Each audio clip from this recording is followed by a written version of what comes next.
XIe siècle à Tlemcen. Une époque de prospérité pour cette ville avec ses beaux monuments, mais surtout les mosquées qui sont d'un style remarquable. On y trouve la mosquée de Sidi Bel Hassan, celle des Oulad l'Imam, del Meshwar de Sidi Boumedienne.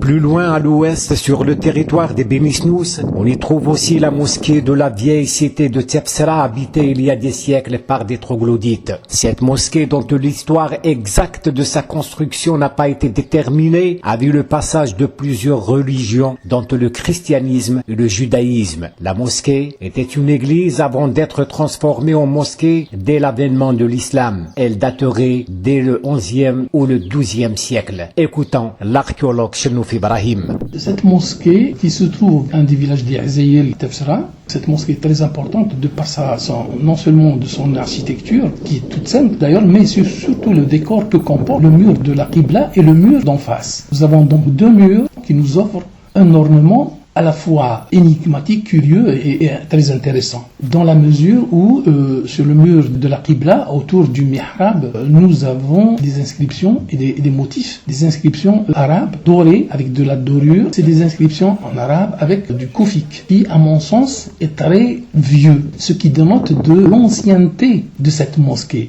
Mais il y a des inscriptions sur le mur opposé, des motifs qui seraient des motifs berbères.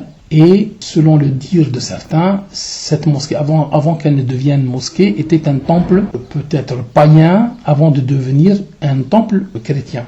Durant la période de l'événement Tlemcen, capitale de la culture islamique, il y a eu des fouilles. Nous avons exhumé un certain nombre de tombes, dont une comportait une inscription arabe, le nom d'un cavalier mort à cette époque-là.